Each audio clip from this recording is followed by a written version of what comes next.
You are now watching CLTV.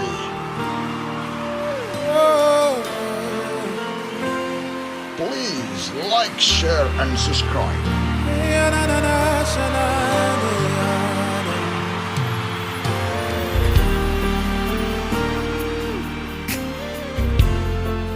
Ladies and gentlemen, welcome to CLTV. Tonight it's our great pleasure and honor to have a special guest with us on our show. That I'm just going to give her the opportunity to introduce herself before we start our program. Hi, my name is Samantha Desidi. I am a registered and qualified nurse. I currently work as an anesthetic and recovery nurse at a women's theatre in Manchester. I qualified in 2014 at the University of Manchester. That's pretty much it. Great. Welcome to CLTV, Samantha. It's our great joy and honor to have you here. I know you're a very busy lady, but it's our pleasure to have you here today. Today we're just going to talk about your journey as a Congolese girl who moved from Africa, from Congo to the UK with your parents. But you're no longer a girl, we're simply a young lady for our people who are watching right now. Can you please tell us, when did you come to the UK?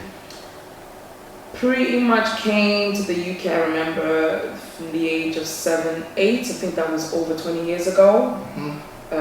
Arrived in the UK, which is me and my parents. Arrived here.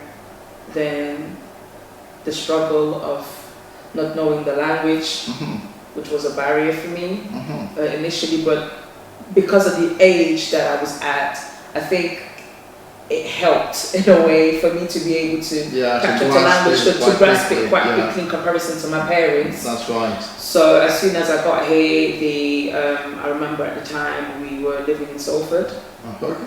And I was put into primary school, of course. To be honest, I can't remember what year it was. But I remember being in primary school for some time, but then after we ended up moving from Salford to go to closer to town. Okay. And once we got there, thankfully where we live, where my parents live right now, till today, there was a primary school there, and I remember being in that primary school. And once once I was in the school, I think I adapted myself very well. My progress was very well. That's good. A few weeks ago, actually, I was going through my old notes and I saw certificates from primary school, and I saw my old books, and it was interesting to see the journey. It was like a memory lane. I do that time to time, and to see where I come from, my handwriting and everything else. I was like, wow, I've come far. Once I finished primary school, I ended up going to high school, St. Peter's Roman Catholic School, which is in Bellevue. Okay. I was there, but in order for me to actually go in, because I came from a school where there was a Church of England. Right. But I was really wanting to go into a Catholic school, and knowing the background of Catholic school, you know how much the efforts and how much they invest into their pupils. And due to the experiences that my parents had as well back home, they knew more about Catholic school, so they thrived for me to actually go into St. Peter's. Okay. And I remember at the time, there was a big brother of mine who's called Emmanuel Timbu, which I will say hi to. He was there, so I remember making an appeal. My parents made an appeal and said, we have somebody that's at that school and we really love our daughter to be there. Okay. And by the grace of God, I was able to enter the school, and I loved St. Peter's. I loved the 5 years that I was there. Oh, interesting. I remember, it's an interesting story. I remember when I went into high school, where I'm sure, I don't know if the system has changed, but we were put in forms. So you had 7A, 7B, 7C, 7D, E, F. Right. And that was it. That was the format that divided them. And I remember at some point when I started, I was in 7E. Okay. But I remember there were moments where I would be in my science class and we would do quizzes and things like that. And back in those days, I don't know if obviously now if it were to happen, probably there would be problems with teachers. But then we used to do bets with our teachers, and the teacher would be like, okay, if you got like 99%, I'll give you £2. Okay. And she really encouraged me. She really did. She really did, and I would really work my butt off, and I would get 99% or I'll get 100%, and she would give me the £2. And obviously, I would just get the £2 and I would spend it on my break time. I didn't do anything ridiculously really with £2, but I got sweets and things like that. But she really pushed me, and then at some point, they moved me from 7E to 7B. Wow. They never gave me an explanation why I was moved. And to be honest, I never asked my parents, and I don't think my parents were aware. All they knew is that their child is going to school, and that was it. That's right. But now when I look back at the reason behind that could have been the reasons behind why I was moved. I think it's because I was doing better than the people that was in that form. Right. Because when I look at the people in 7B, it's not to be big-headed, but there were people who were achieving high grades. That's right. And there was a lot of potential. When I look at it now, I'm thinking, wow, the majority of our form were clever, very clever. And so they moved to 7B, and I remember being in 7B, I was in top set for my English class, French class, you name it. Right. And I carried it on. I tried my best. I really pushed myself. This is something probably people may not know. I'm not really academic like that. I'm a practical person. Right. I work with my hands. I'm a visual learner. I'm not really academic. I struggle when it comes to things like that. But by the grace of God, we got through it. And I remained in top set throughout my whole entire 5 years at high school. Don't get me wrong, there were moments where we were naughty, but thankfully I never got suspended, I never got excluded. Okay. So we thank God for that. But once I finished high school, St. Peter's is in partnership with Loreto College. Yeah, Loreto, yeah. And Severian College. Okay. So they got speakers to come into our school and to talk to us about the college.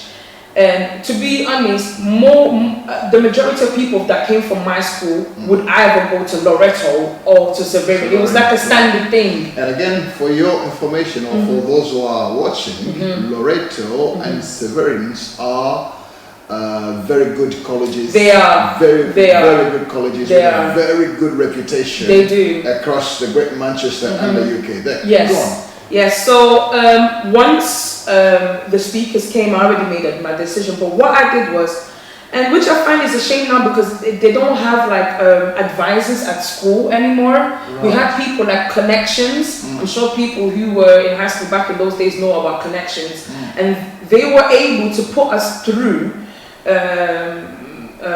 like sessions where you can talk through about what you think that you wanted to do. I'm going backwards a bit. Like this was like probably in year 8.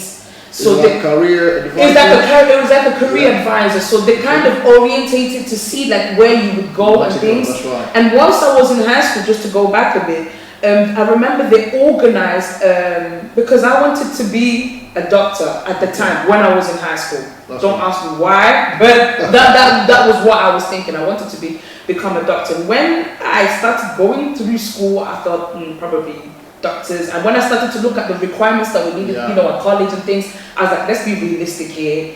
I may not achieve that. So then after that, I was like, you know what? Because I want to be in the healthcare setting, I would like to be a midwife. Okay.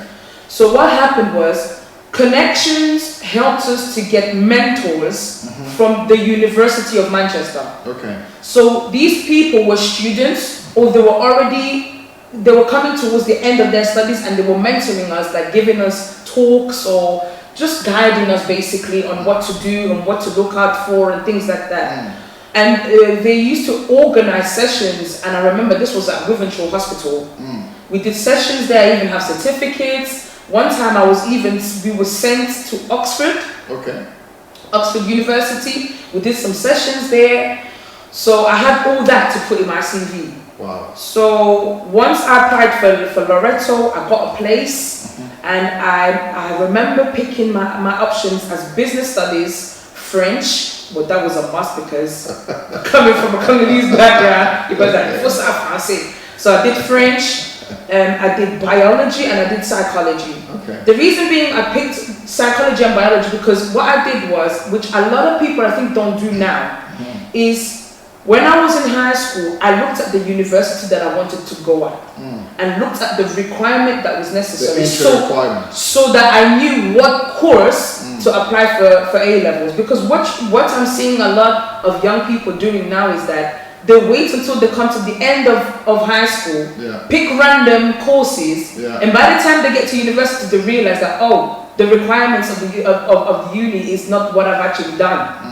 And then, it increases the length of time and delays and so forth. And frustration as well. And frustration as well. So, thankfully, I don't know where I got that idea from, but I did that and it worked really well for me.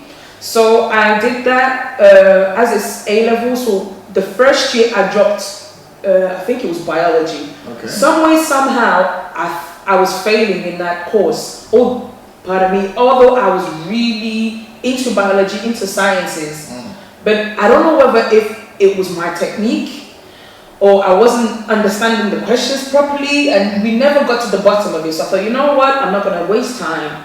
So I dropped that and I carried on with psychology, French and biology. Right. And psychology. Carried on with that. The reason why I wanted to do psychology is because I was always interested on the human mind. Oh, that's how people think. Because as I see you now, you're Pastor Clay, yes, but there's a story behind Pastor Clay. That's right. There's a reason why Pastor Clay is doing what he's doing now. It's That's the way right. the way that he's talking to me. There's the reason. There's always something basically. There's always a reason behind an action. So I was always interested to know about how people think and people's background. I was always intrigued about it. So I thought, let me do psychology, and I loved it. Once I did that, thankfully, I ran into, thankfully, what I say that because everything works accordingly for those who love Christ. That's right. So once I got my A levels, because this is, I applied for university for midwifery. I put all my achievement that I did during high school, I put it in my CV. I went for an interview, got an offer, got a conditional offer, so I had to come out with BBC. So that was my target. I was working towards it and everything else. But I ran into an issue where when I got my A-level results was the same day that the university decided to push up the grade boundaries. Oh. So what happened? What happened was they changed. Well, it's a long story, but I'll try and make it short.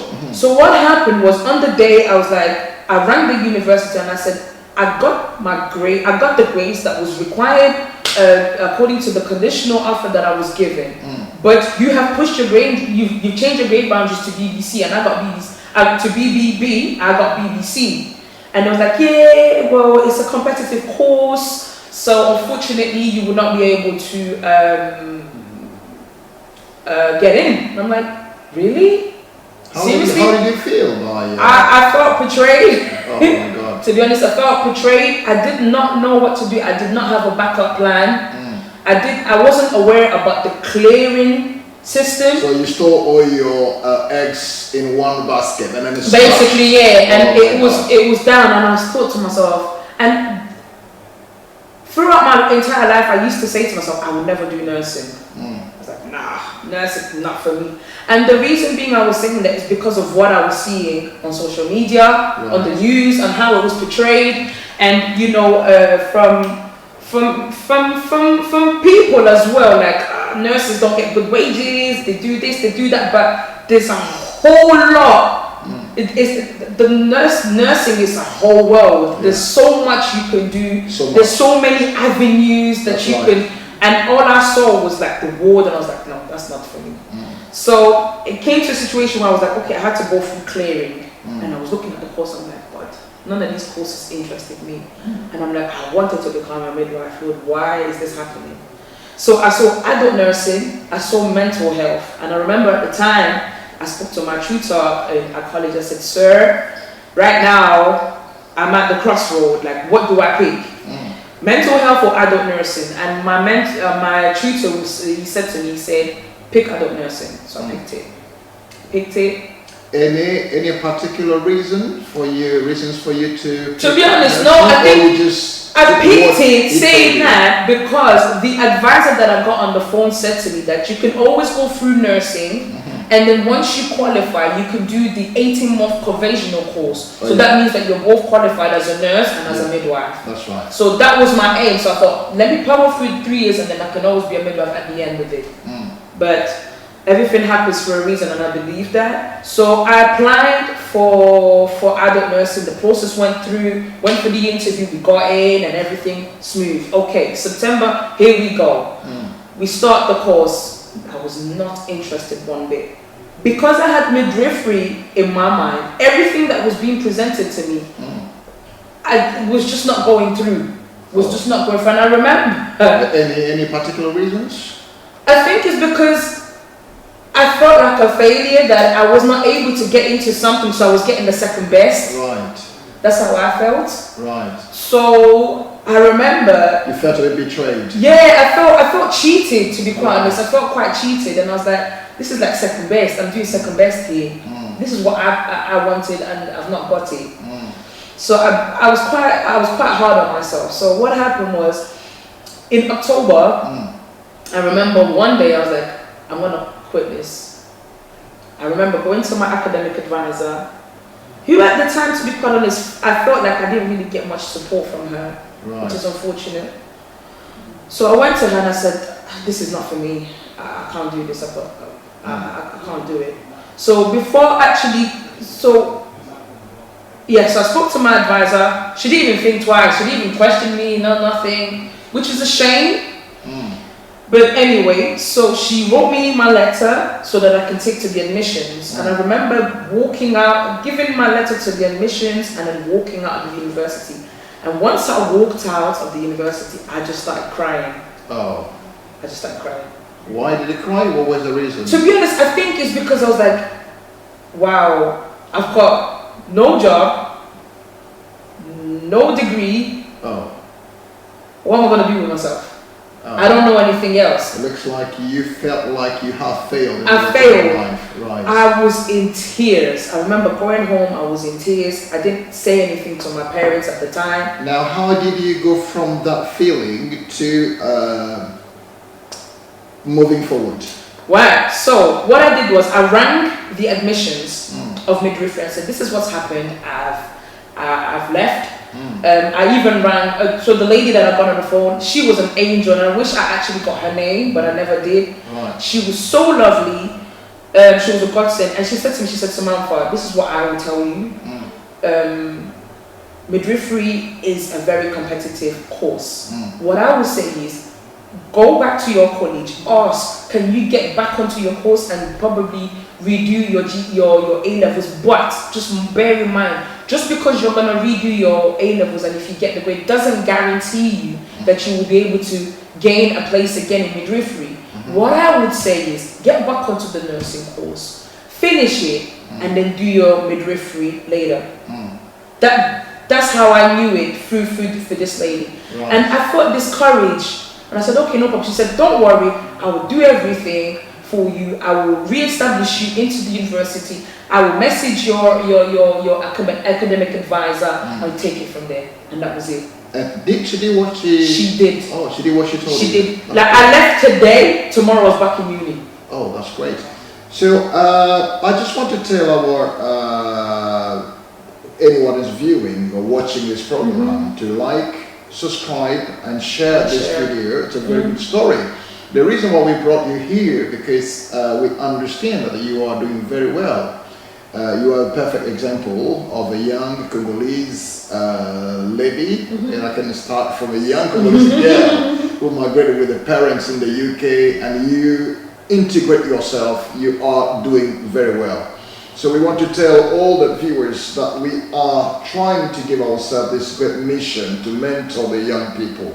We want the young Congolese in particular, and the young African to turn to us. We can pinpoint you, we can help you when you're struggling. You need to know that you have people who have gone through the same struggle as yourself. Of course. And we can help you to get the right support for you to succeed in your education? Because we all know that education is the key for whatever we do. So yeah, move on, Sam. So moving on swiftly, I powered through my placements. I had some awful placements. I had some really good placements.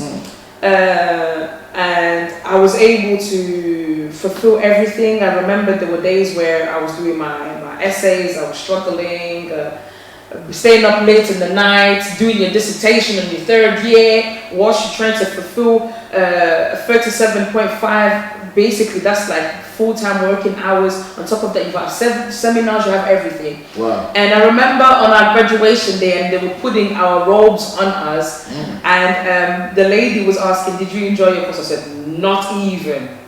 Not even. But I remember my academic advisor said to me, Sam, I'm really proud of you. Oh, bless you. Said, I'm really proud of you. You gave up at the beginning, but here you are at the finishing line. We started as a cohort of 400 people, but only less than 200 people qualified. Less than 200? Wow. Yeah. Yeah. Oh, congratulations. Thank you.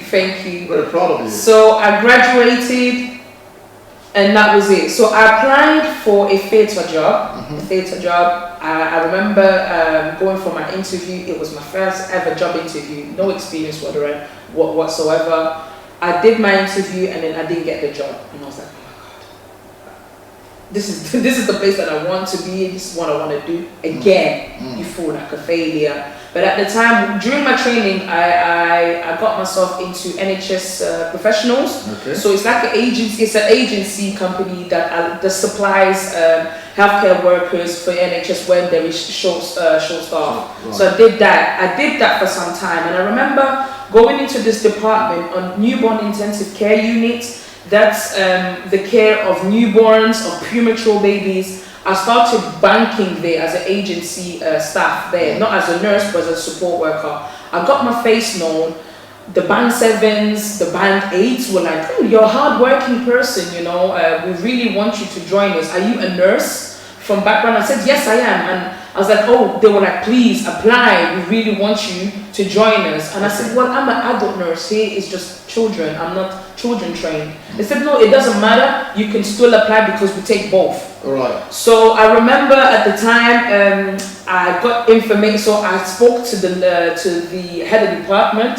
I spoke to her and said, okay, what is it that you're looking for into my personal statement so that I can put it in so that I can apply for the job? She told me what I needed to look out for. So I put it in, got an interview. Oh. And once I got the interview, again, I asked questions with the band 7s. And they kind of told me like what to look out for. These are the sort of things that we want you to read upon and things like that. They gave me clues. I went for the interview, got the job. So what's the difference between band 7 and band 8? Okay, so you have, when you qualify as a nurse, you start off as a band 5. Okay. Then you go band 6, then band 7, then band 8. When you go to band 6, you're becoming a team leader. Like where I work, they call you a team leader. Right. When you get to a band 7, you become a team manager. Okay. When you become a band 8, you become like the head, more like of a matron role in that department. Then it goes up and up and up and up. Right. Yeah.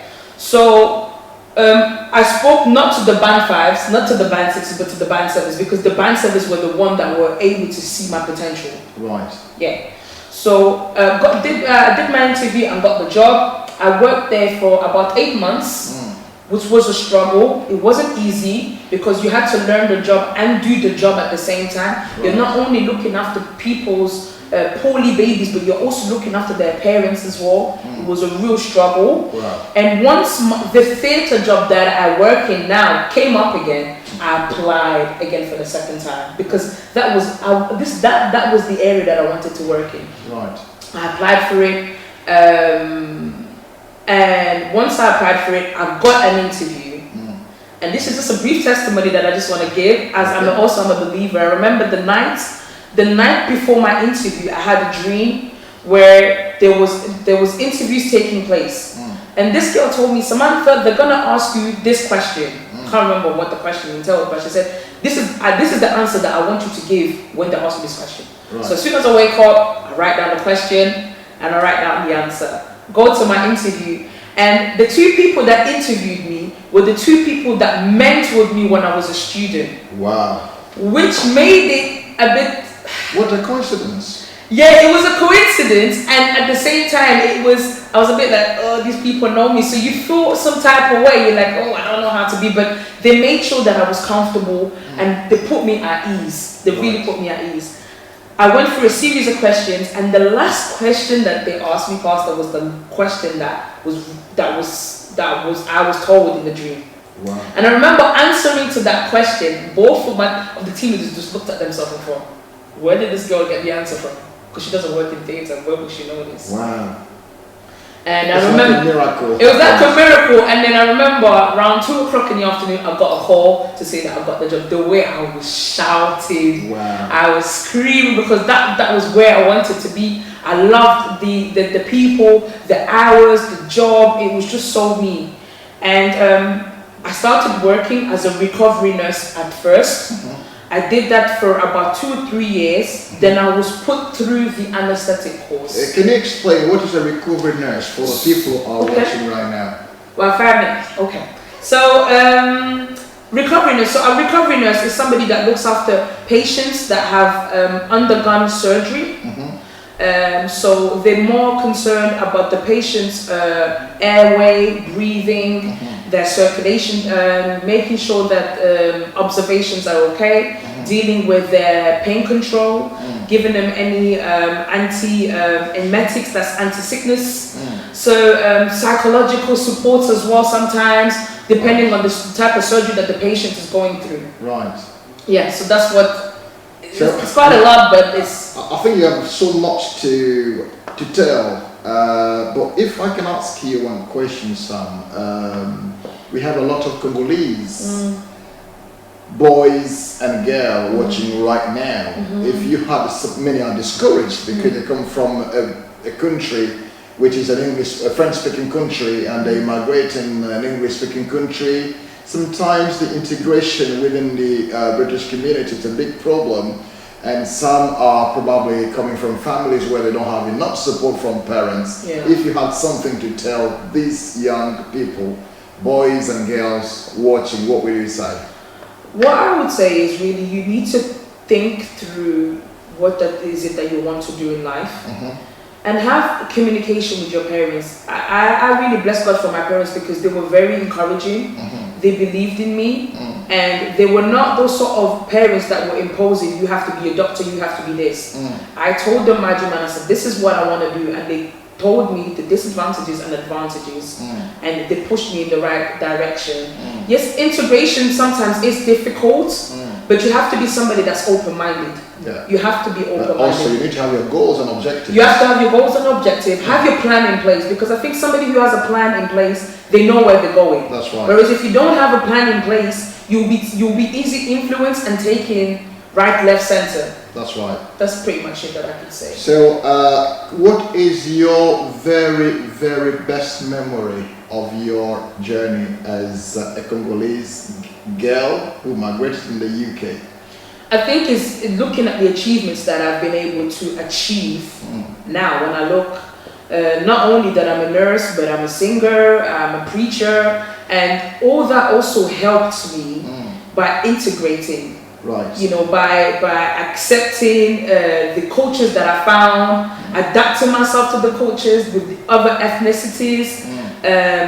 Yes, it's just more or less just looking at the achievements that I've been able to gain throughout my journey. What are the challenges that you have faced, probably in 2-3 words? Challenges were language barrier. Because I'm a French speaker, it always used to filter through my writing. Understanding that you can fail. There's nothing wrong with failing. But as long as you pick yourself up and continue your journey. Thank you very much, Sam. We're very proud of you, Thank like you. I said, on the phone. And I just want to encourage many young people watching our program right now. CLTV is a platform which is offering you the opportunity to come and share your experience. Come and encourage someone. Come and bring something positive to the community. And Sam is one of the young women that we have in our community. We are all proud of. So we're calling you to come, many of you watching this program. Number one, remember to like, to share, and to subscribe into this program. And number two, try all your best to keep in touch. Come and share your story so that we can all get edified, because we need this kind of stories to encourage someone who's probably, completely down, not knowing what to do. So, with regard to coronavirus and mental health in hospital, I think you're working with colleagues, everybody a bit frustrated. We watch programs here where we can see nurses overloaded with, all this situation about coronavirus. Now, can you tap into that quickly? Okay. Mental health related to the pressure that you medical staff are having. COVID, when it first started, it was a shock to everybody. I think even doctors felt lost. I remember when we had a meeting at work where we had to set things in place because we were looking at the numbers of Italy and we were trying to also replicate that in our hospital as well. And I remember when we finished the meeting, everyone was in tears because we didn't know what we was up against. We didn't know what was going to happen. We didn't know what we was dealing with. Mental health wise, morale is really affected. It's very, very affected. So we've tried our best to create support networks, do like goodie bags and things like that, and we've been getting a lot of support from people from the outside. They were cooking us stuff, giving us gifts and things like that, just to boost our morale so that we can carry on with this fight. Right now, I would say it's more manageable because we know now what we are encountering and what we are dealing with.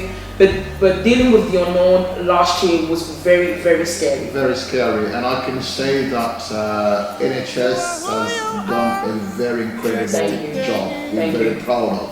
So we're so thankful to NHS workers because they decided to put their life at risk to help many. Many thanks a lot, Sam, for coming. And we're just going to ask the studio to bring us very good music as we are going to finish this program.